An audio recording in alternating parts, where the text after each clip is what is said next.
যে মানুষগুলো আমার কাছে থাকে তাদের শরীরের পাসপোর্টটার মেয়াদই থাকে না, মেয়াদ শূন্য। ঠিক আছে? তো কোনোদিন এটা আসবে না। আসলে প্রশাসন আইন, দেশের আইন যে শাস্তি দেবে মাথা পেতে নেব, এক। সেকেন্ড অপশন হলো আমি দুর্নীতি করছি, যদি এর পুরুপ আসে প্রশাসন আইন যে শাস্তি দেবে আমি মাথা পেতে নেব।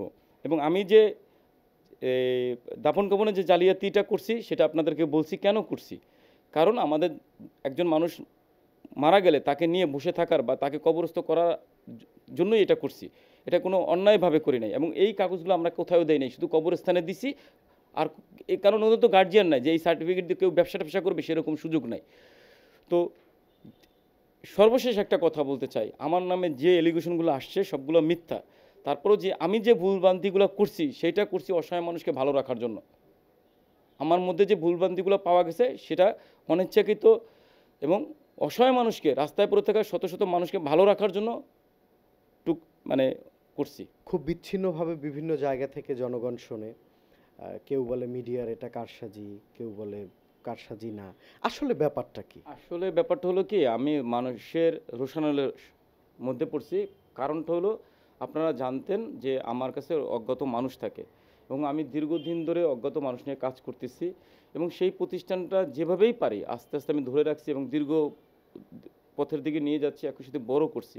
রোশানলটা শুরু হয়েছে হলো আমার সাভারে যে নিজস্ব বাড়িটা করছি আপনাদের সকলের দান ভালোবাসা নিয়ে। ওই বাড়িটাই আসলে আমাদের জন্য মূল কাল, মানে আমার ব্যক্তিগত রোশানলের কারণ ওইটা।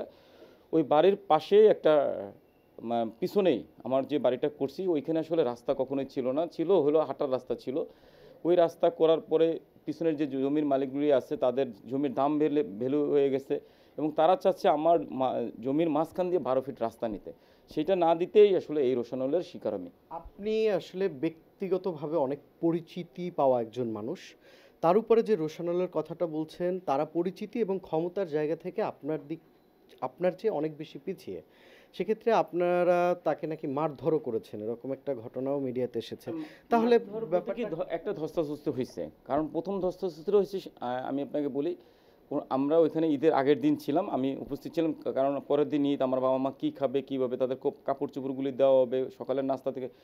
তো এই সময় বাড়িওয়ালা ওই জমির মালিকরা যায় ওইখানে এবং যে জমি বিক্রি করবে এবং যে ক্রয় করবে, যে বায়না করছে এবং যে জমির মালিক অরিজিনাল মালিক, তারা দুজনেই যায়। তারা মূলত ওখানে যাওয়া, শুনেন, একটা মানুষ, আমি যতই পাগল মানুষ হই, পাগলকেও যদি আপনি ঢিল না ছুড়েন পাগল আপনাকে আক্রান্ত করবে, করবে না। পাগলকে আপনি ঢিল ছুড়বেন, দেন পাগল আক্রমণ করবে। আমি ওখানে দাঁড়ানো ছিলাম, তারাই রাস্তা 6 ফিট 12 ফিট নিয়ে কথাবার্তায় উঠছে একটা সময়, যে চৌধুরী সাহেব উনি ধাক্কাটা দিয়ে ফেলছে এবং যখনই উনি ধাক্কাটা দিছে, ধাক্কা দিছে আমাকে, ধাক্কা দিয়ে আমি মাটিতে পড়ে যাওয়ার পরে আমার ছেলেরা ধস্তাধস্তি করছে। এটা আমি কোর্টেও সাক্ষী দিচ্ছি, বিভিন্ন চ্যানেলেও বলছি যে ধস্তাধস্তি একটা হয়েছে, কিন্তু ওরা যেভাবে মারপিট দেখাইছে এটা বাস্তবতা নাই। যদি বাস্তবতা হইতো তাহলে যে ওরা যে স্বাস্থ্য কমপ্লেক্সগুলোতে মেডিকেল করাইছে বা ডাক্তার দেখাইছে সেগুলোতে কোর্টে আমরা প্রুভ করছি যে এত বড় একটা মারামারি হয়েছে, এত কিছু হাত পা ভেঙে ফেলছি, সেখানে শুধু ক্লোরোফেনাক জেল আর নাপা ট্যাবলেট দিয়ে শেষ করলো কেন? ছেলেরা বলতে আপনি কাদেরকে বুঝেন? ছেলেতে বলতেছে আমার সহকর্মী যারা আছে, আমার সাথে যে বিধবা আমাদের দেখভাল করে তারা। তারা আপনার ছেলে কি হয়? তারা আপনার গুন্ডা বাহিনী হতে পারে, ক্যাডার বাহিনী হতে পারে। ওরা আমার সহকারী, আমার সহকর্মী। আমি তাদের কর্মচারী বলতেও রাজি না, তারা আমার সহকর্মী। আপনি যে ডেথ সার্টিফিকেটটা দেন, সেখানের যে ডাক্তারের যে সিল এবং যে ডাক্তারের নাম, সেই ডাক্তার নিজেই আসলে জানে না যে আপনি ডেথ সার্টিফিকেট দেন। এই বিষয়টা আপনি কিভাবে ব্যাখ্যা দেন? ওয়ালটন ফ্রিজ কিনে অনেকের মতো আপনিও হয়ে যেতে পারেন মিলেনিয়াল সেরা পণ্য। আমাদের সবচেয়ে বড় সমস্যা চাইল্ড অ্যান্ড ওল্ড এজ কেয়ারে, আপনারা সকলে জানেন যে আমরা মৃত্যু ব্যক্তিকে দাপন কাপন করতে পারি না। না করার কারণ হলো কি, এদের জন্ম নিবন্ধন নাই, পরিচয়পত্র নাই, তাদের কোনো কাছে কোনো কাগজপত্র পাওয়া যায় না এবং পরিচয় নাই। এবং আমার কাছে যে বাবা মারা থাকে, শতকরা বাবা মার প্রায় 95 জন বাবা মাই তাদের পরিচয় তথ্য দিতে পারে না, মানসিকভাবে শারীরিকভাবে কোনোভাবে, যারা নিজের শরীরটাই বহন করতে পারে না। তো সেই ক্ষেত্রে তারা যখন মারা যায় তখন আমাদের দাপন কাপন করতে বিভিন্নভাবে হেরস্ত হইতে হয়। সেই সমাধানের জন্য আমি বিভিন্ন সময় বিভিন্ন মন্ত্রণালয়ে, এই যে চিঠিগুলি দেখবেন, চিঠিগুলি আমি পাঠাইছি বিভিন্ন মন্ত্রণালয়ে, যে স্যার আমি দাদা, আপনি বোধহয় আমার প্রশ্নটা এড়িয়ে যাচ্ছেন। উত্তরটা দিচ্ছি কেন করছি। আমি তো ওটা অন্যায় করছি, সিলটা মারছি, অন্যায় করছি। তো আমরা এই চিঠি চালাচালি করছি, হাইকোর্টে রায় করছি, করার পরে আমরা তারপরেও কোনো সমাধান পাই নাই। সমাধান না পাওয়ার কারণে যে ডাক্তারের সিলটা আমরা মারছি সেই ডাক্তার আমাদের এখানে কর্মরত, উনি মাহিদ খান স্যার। হ্যাঁ, এবং ওনার সিল বানানো আমাদের কাছে আছে। যখন উনি আমাদের প্রেসক্রিপশন করে তখন উনি সিল মেরে সই করে দিয়ে যায়। হ্যাঁ, উনি যখন এখানে আসে আমাদের প্রেসক্রিপশনে উনি সিল মেরে দিয়ে যায়, ওই সিল আমাদের কাছে আছে। এখন তা অনেক সময় হয় কি, কোনো একটু কাগজপত্র দিলে কথাবার্তা ছাড়া মাটি দেওয়া যায়। হ্যাঁ, কবরস্থানগুলোতে কাগজ চায়, যে কোনো কাগজ, একটা মেডিকেল সার্টিফিকেট হোক, জন্ম নিবন্ধন হোক বা ভোটার আইডি কার্ড হোক রুগীর। তো আমরা সেটা আমিও করি নাই, আমি জানতামও না, আমার স্টাফ, আমি তো সবসময় থাকিও না, এবং ডক্টরও জানতো না।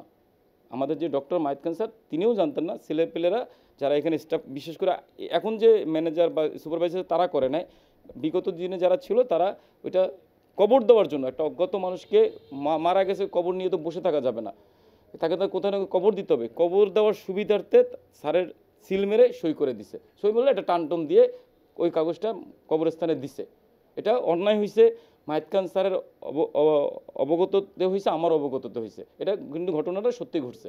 আপনার টাকা পয়সা যে দান সদকা যে টাকা পয়সা আসে, সেইটার আসলে একটা প্রপার হিসাব আপনি দেখাতে পারেননি। এটা আমরা সবাইকে দেখাইছি, কিন্তু জনসাধারণ সংবাদ মাধ্যমের মাধ্যমে দেখতে পারে নাই, কিন্তু আমরা তো দেখাইতে পারি নাই, প্রশাসনকে কিন্তু আমরা ঠিকই দেখাইছি।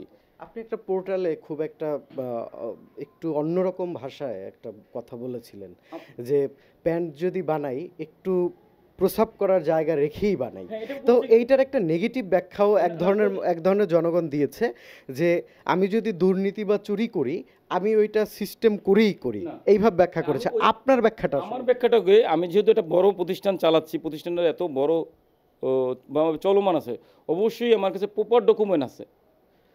যেমন আমি নিবন্ধন বলেন, তারপরে নিবন্ধন সহ আমার যে কবরস্থানে যে কথাটা উঠছে তার ডকুমেন্ট রাখছি, কেন আমি এই কারসাজি করছি সেটার ডকুমেন্ট রাখছি।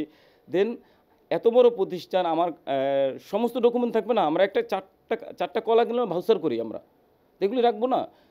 প্রশাসন যেন কোনো কারণে আমাকে দুর্নীতি সাব্যস্ত করতে না পারে, সেই জন্য আমি সমস্ত প্রপার কাগজপত্র রেখে তারপরে বলছি যে প্যান্ট যখন বানাইছি প্রস্রাব করার জায়গা রাইখে লইছি।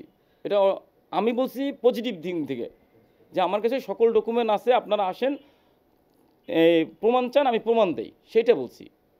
আমি বলি না যে আমি ফেরেশতা, আমি খুব ভালো লোক, আমি 1 টাকাও দুর্নীতি করি নাই। কিন্তু আপনাকে সেক্ষেত্রে কত টাকা দুর্নীতি করছেন? আমি ভাই দুর্নীতি করার এখনও সুযোগ আসে নাই। হ্যাঁ, আপনাদের যেটা বলবো, আমার এখনও দুর্নীতি করার সেই পরিস্থিতি বা প্রতিষ্ঠান ওই জায়গাতে আসে নাই যে প্রতিষ্ঠান থেকে কোটি টাকা বা লাখো টাকা বা শত কোটি টাকা সরাই ফেলানো যাবে। হ্যাঁ, সেই সুযোগটা এখনও আসে নাই। তারপরে বলবো না যে আমি করি নাই বা করব না। যদি কখনো দেখি হ্যাঁ সুযোগ আসছে বা আমার অনেক বেশি টাকা পয়সা দরকার, তখন। কিন্তু এখন পর্যন্ত আপনাদেরকে বলি আমি কোনো দুর্নীতির সাথে জড়িত না। যে ফেসবুকে অনেক সময় আপনি ভিডিওগুলো যে তৈরি করেন, সেখানে দেখা যায় যে মানুষের থেকে একটা সিম্প্যাথি নেওয়ার জন্য কিছু মেকি ভিডিও তৈরি করেন, যেটা হচ্ছে সোশ্যাল মিডিয়া একটু নেগেটিভ ইম্প্যাক্ট ক্রিয়েট করে। তো এই বিষয়ে আপনার কি? মেকি ভিডিও তৈরি করি, ধরে নিলাম করি।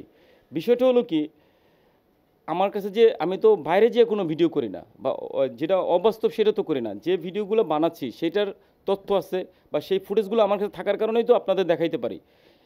আমরা তো একই ভিডিও বারবার দেখাই নাই কাউকে, বা বানাবো কিভাবে? আমাদের সাথে যে ঘটনাগুলো ঘটতেছে আমরা সেইগুলো দেখাচ্ছি। এবং হ্যাঁ, হইতে পারে যে দুঃখটা একটু বেশি দেখায়, কষ্টটা একটু বেশি দেখায় মানুষকে।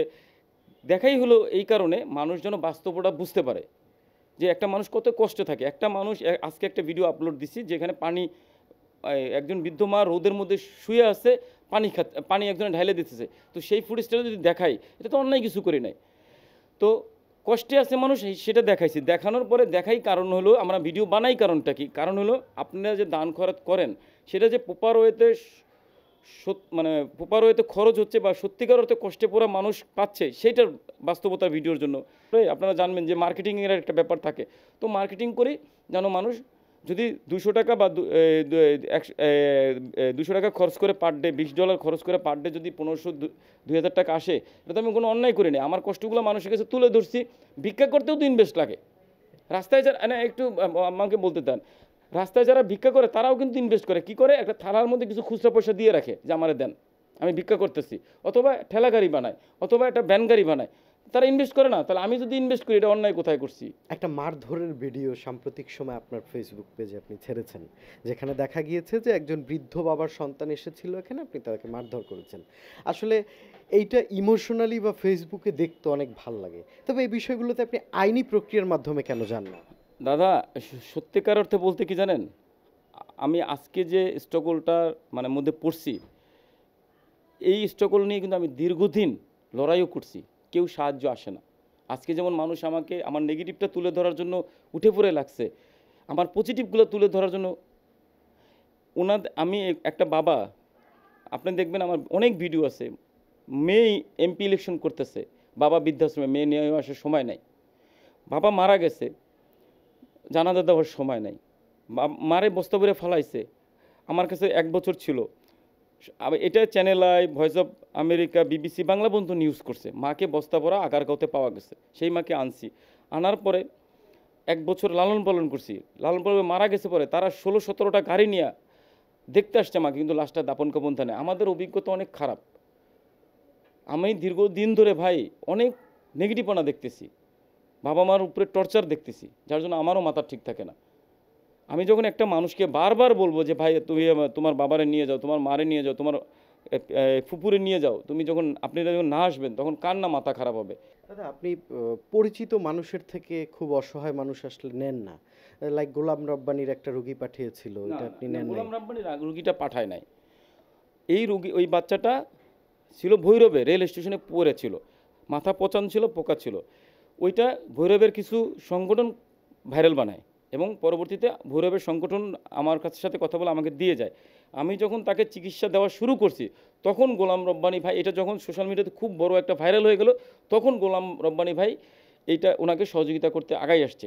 তখন আমি গোলাম রব্বানি ভাইয়ের সাথে দ্বন্দ্বে জড়াইছি, এই কারণে আমি একজন মানুষকে হেল্প করছি, আপনি একজনকে করেন, আমি যেটা নিয়ে করছি সেটা নিয়ে আপনার তো করা দরকার নাই, এটা কি আমি অন্যায় করছি? আপনি সাংবাদিক মানুষ, আপনি একজন অসহায় মানুষকে হেল্প করেন, আমি একজন করি, আমার ম্যানেজার একজনকে করুক, আমার ওয়াইফ আর একজনকে করুক, সবাই মিলে এক একটা করি, একজনকে মিলে সবাই মিলে তো হেল্প করা দরকার নাই। প্রায় 1.5 কোটিরও বেশি মানুষ আপনাকে ফলো করে, তাদের উদ্দেশ্যে আপনার কি বলার আছে? তদন্ত আসুক, স্বচ্ছতা প্রকাশ পাক, তারপরে আপনারা মানে ভরসা করেন, অথবা আবারও প্রথম অবস্থায় যেমন আমাকে আমার কাজগুলো দেখে আপনারা ভালোবাসছিলেন, আমারও একটা সুযোগ দেওয়া হোক, আমি আবারও 6 মাস 1 বছর কাজ করি, তারপর আপনারা আবার আমার পাশে এসে দাঁড়ায়েন।